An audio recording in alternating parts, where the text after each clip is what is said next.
मैं शेयर करने वाला हूँ गेल इंडिया लिमिटेड में आई हुई वैकेंसी के बारे में। तो कैरियर अपॉर्चुनिटी डिसिप्लिन जो E1 से लेके E2 कैटेगरी पे वैकेंसी आया है उसके बारे में आपके साथ शेयर करने वाला हूँ। ये वैकेंसी गेल में हर साल ऑलमोस्ट आता है और ये डायरेक्ट इंटरव्यू बेस पे वैकेंसी फिल की जाती है। तो यहाँ पे देखेंगे number, serial number, post detail सब कुछ यहाँ पे दिया हुआ है। क्या एज क्वालिफिकेशन है, क्राइटेरिया क्या है, सब कुछ आपको मैं आगे चल के बताने वाला हूँ।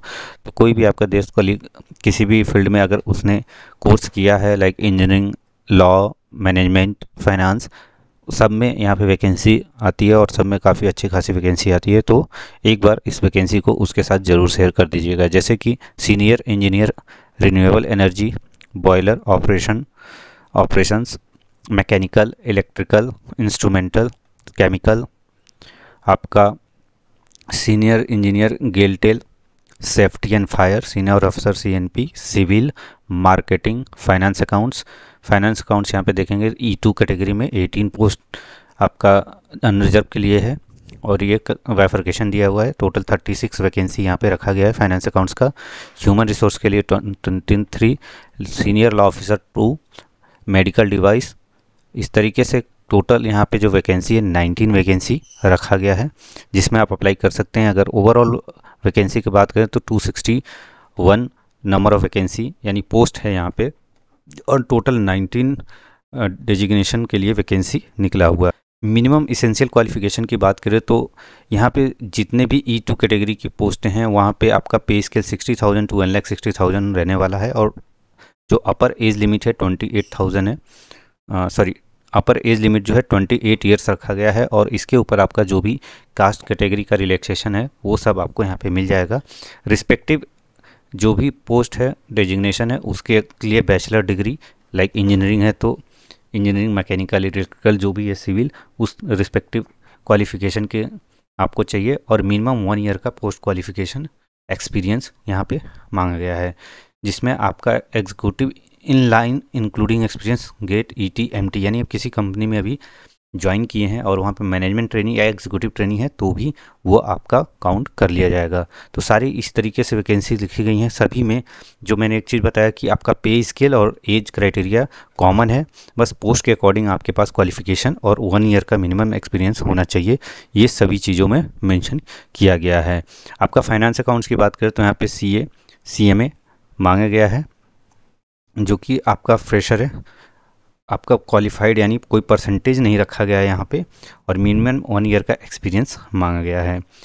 उसके अलावा अगर आपने BCom with 60% marks with 2 years of MBA finance specialization 65% marks के साथ किया है तो भी आप एलिजिबल हो जाते हैं और ग्रेजुएशन विथ BA और MBA यानी कि CA CMA को छोड़ के जो भी क्वालिफिकेशन ग्रेजुएशन के साथ आपने किया है तो ग्रेजुएशन में आपका मिनिमम 60% होना चाहिए और MBA फाइनेंस आपका स्पेशलाइजेशन 65% के साथ है तो आप एलिजिबल हो जाते हैं उस फाइनेंस अकाउंट्स में अप्लाई करने के लिए।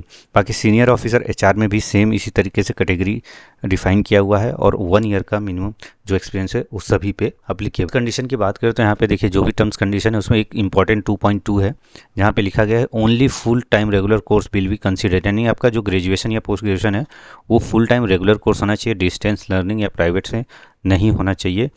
और आपका जो CA CMA क्वालिफिकेशन है उसको छोड़ के यानी कि CA CMA एक प्रोफेशनल क्वालिफिकेशन है तो उसको छोड़ के बाकी सभी आपका BA BTech BCom BA जो भी क्वालिफिकेशन है LLB वो सब कुछ आपका यहाँ पे रेगुलर कोर्स होना चाहिए। मिनिमम एक्सपीरियंस मांग गया है, उसका कट ऑफ डेट यहाँ पे 11/12/2024 यानी कि लास्ट डेट ऑफ एप्लीकेशन रखा गया है। इसमें क्या क्या एक्सपीरियंस में काउंट नहीं होगा वो सारा चीज़ें यहाँ पे मेंशन किया हुआ है कि ये सारी चीज़ें करिकुलम का पोस्ट है and it will be not consider as minimum. Salary की बात करें तो यहाँ पे जो सैलरी रखा गया है टेबल 4 में बताया गया है कि जो E2 कैटेगरी पे है वहाँ पे जैसा ऊपर ही मैंने बताया 60,000 to 1,80,000 है ग्रॉस। यहाँ पे जो आपका बेसिक रहेगा वो 60 प्लस DA HRA और पर्क्स अलाउंस या जहाँ भी रहेंगे आप उसके अकॉर्डिंग आपको बेनिफिट जो भी है वो मिल जाएगा। E1 कैटेगरी पे 50,000 का स्केल रहेगा जहाँ पे बेसिक आपका 50,000 रखा गया है। तो एक बार नोटिफिकेशन पढ़ लीजिएगा। प्लेसमेंट आपका जहाँ भी आपके गेल के ऑफिस या फिर उनके जो भी प्रोजेक्ट्स होंगे किसी भी सब्सिडरी जॉइंट वेंचर कहीं पे भी आपको पोस्टिंग दिया जा सकता है ऑल ओवर इंडिया और इवन फॉरेन में भी मिल सकती है। एप्लीकेशन फ़ीस की बात करें तो 200 यहाँ पे रखा गया है एप्लीकेशन फ़ीस जो कि अनरिजर्व OBC के लिए रखा गया है। SC ST PWD कैटेगरी के लोग जो हैं एप्लीकेशन फ़ीस से एग्जम्प्ट हैं।